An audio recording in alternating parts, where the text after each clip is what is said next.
بسم اللہ الرحمن الرحیم۔ السلام علیکم ورحمۃ اللہ وبرکاتہ۔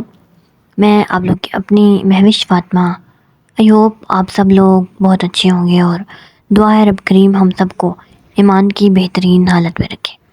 آج ہم لوگ بات کریں گے خشیت الہی۔ دوستو، اللہ تعالیٰ کی الوہیت اور کبریائی کا جتنا کسی کو عرفان نصیب ہوتا ہے، اسی قدر اس کے دل میں اللہ تعالیٰ کا خوف ہوتا ہے۔ ساری کائنات میں سے اپنے رب کا جتنا عرفان محبوب رب العالمین صلی اللہ علیہ وآلہ وسلم کو حاصل تھا، اتنا نہ کسی پیغمبر کو اور نہ کسی فرشتے کو حاصل تھا۔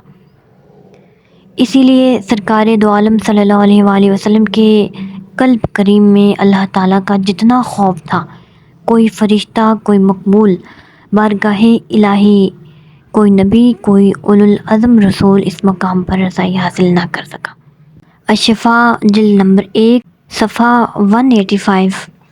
امام ترمذی اپنی سنن میں حضرت ابو ذر رضی اللہ تعالیٰ عنہ سے روایت کرتے ہیں کہ نبی کریم صلی اللہ علیہ وآلہ وسلم نے فرمایا، میں وہ کچھ دیکھتا ہوں جو تم نہیں دیکھ سکتے، میں وہ کچھ سنتا ہوں جو تم نہیں سن سکتے۔ آسمان چی چی کر رہا ہے اور اس کو یہ حق پہنچتا ہے کہ وہ ایسا کرے، کیونکہ آسمان پر 4 انگشت کی مقدار بھی ایسی جگہ نہیں جہاں کوئی فرشتہ اللہ تعالیٰ کو سجدہ کرتے ہوئے اپنی پیشانی رکھے ہوئے نہ ہو۔ بخدا اگر تم وہ جانتے جو میں جانتا ہوں تو تم بہت کم ہنستے اور بہت زیادہ روتے، اور تم بلند بالا راستوں پر نکل جاتے اور گڑ گڑا کر اللہ تعالیٰ کی جناب میں فریادیں کرتے۔ حضرت ابو ذر نے اس روایت کے بعد کہا، میں پسند کرتا ہوں کہ کاش میں ایک درخت ہوتا جسے کاٹ دیا جاتا۔ رحمت عالم صلی اللہ علیہ وآلہ وسلم رات کو نفل پڑھنے کے لیے کھڑے ہوتے تو اتنی دیر قیام فرما رہتے کہ حضور علیہ الصلوۃ والسلام کے قدم مبارک سوج جاتے۔ عرض کی گئی، یا رسول اللہ صلی اللہ علیہ وآلہ وسلم، حضور آپ اتنی تکلیف کیوں برداشت کرتے ہیں؟ حالانکہ اللہ تعالیٰ نے حضور نبی کریم صلی اللہ علیہ وآلہ وسلم کو مغفرت کی نوید سنا دی۔ نبی کریم صلی اللہ علیہ وآلہ وسلم فرمایا کرتے، جب اللہ تعالیٰ نے مجھ پر یہ بے پایا انعامات اور احسانات فرمائے ہیں تو کیا میں اس کا شکر گزار بندہ نہ بنوں؟ ام المومنین حضرت صدیقہ رضی اللہ عنہا اپنے آقا مولا صلی اللہ علیہ وآلہ وسلم کے عمل کی یوں تصویر کشی کرتی ہیں اور فرماتی ہیں، تعالیٰ کے رسول صلی اللہ علیہ وآلہ وسلم کا عمل مسلسل ہوا کرتا تھا، یعنی اس میں انقطاع نہیں ہوتا تھا، اور تم میں سے کون ہے جس میں اتنی طاقت اور ہمت ہو جو اللہ تعالیٰ نے اپنے محبوب بندے کو ارزانی فرمائی تھی۔ یعنی حضور علیہ الصلوۃ والسلام جو عمل فرمایا کرتے اس میں تسلسل اور دوام ہوتا۔ حضور علیہ الصلوۃ والسلام پابندی سے اسے انجام دیتے، اس میں انقطاع اور ناغہ نہ ہوتا، اور ہم میں سے کون ہے جس میں اتنی ہمت اور طاقت ہو جتنی اللہ تعالیٰ نے اپنے حبیب مکرم کو ارزانی فرمائی۔ ایک واقعہ ہے کہ حضرت عوف بن مالک نے فرمایا، میں نے ایک رات حضور علیہ الصلوۃ والسلام کے ساتھ گزاری۔ حضور علیہ الصلوۃ والسلام بیدار ہوئے تو پہلے مسواک کیا، وضو فرمایا، پھر کھڑے ہو کر نماز شروع کی۔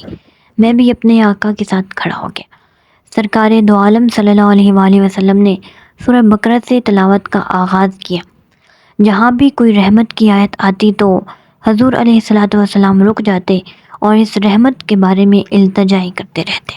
جب اس آیت کی تلاوت فرماتے جس میں اللہ تعالیٰ کے عذاب کا ذکر ہے تو وہاں بھی توقف فرماتے اور اللہ تعالیٰ سے اس عذاب سے پناہ مانگتے۔ سورہ بقرہ کو ختم کرنے کے بعد رکوع میں گئے اور اتنی دیر ہی رکوع میں ٹھہرے رہے جتنی دیر حضور علیہ الصلوۃ والسلام نے قیام فرمایا تھا، اور تسبیح پڑھتے رہے، سبحان ذی الجبروتی والملکوتی والعظمتی، یعنی اے جبر و قہر کے مالک، اے وسیع و عریض مملکت کے بادشاہ، اے ساری عظمتوں کے مالک، تو ہر شریک اور ہر ضد سے، ہر ند سے اور ہر عیب سے پاک ہے۔ رکوع کے بعد حضور علیہ الصلوۃ والسلام سجدے میں گئے اور وہاں بھی اتنی ہی دیر لگائی، پھر دوسری رکعت میں سورہ آل عمران کی تلاوت کی۔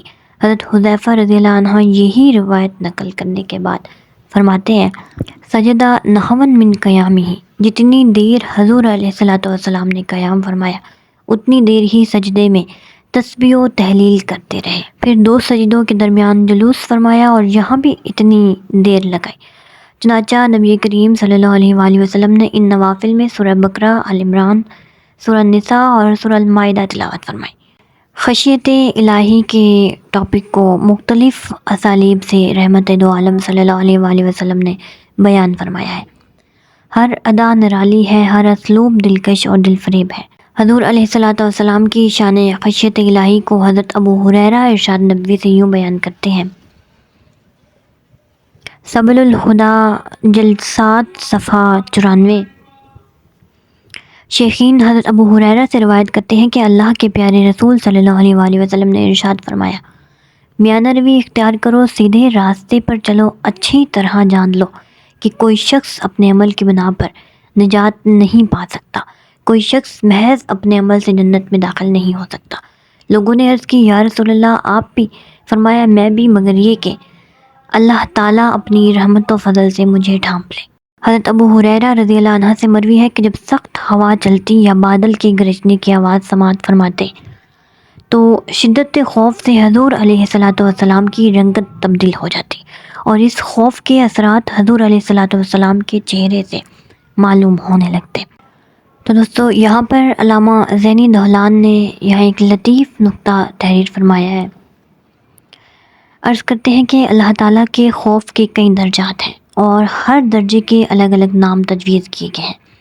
عام اہل ایمان کے دلوں میں اپنے رب کا جو ڈر ہوتا ہے اسے خوف کہتے ہیں، ٹھیک ہے، اور علماء ربانیین کے دلوں میں اپنے مالک کا جو ڈر ہوتا ہے اسے خشیتہ کہتے ہیں، اور ذات باری کے عشاق کے دلوں میں جو ڈر ہوتا ہے اس کو ہیبت کہتے ہیں۔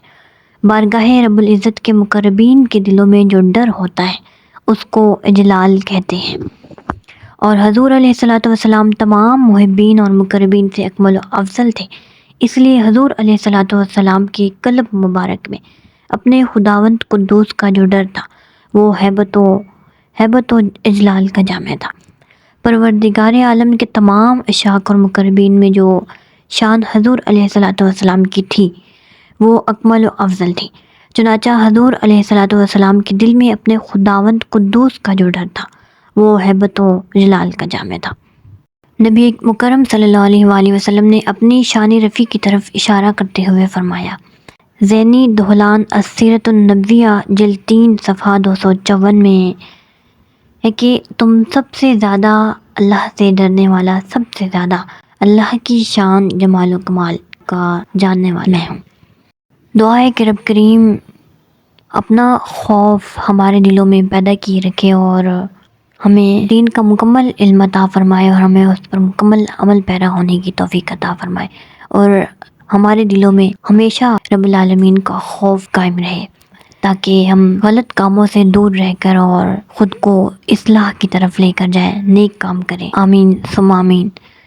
آئی ہوپ آج کی ویڈیو آپ لوگ کو سمجھ آئی ہوگی اور اس ویڈیو کے متعلق اپنی رائے کا اظہار ضرور دیجیے گا۔ تھینک یو سو مچ۔ اللہ حافظ۔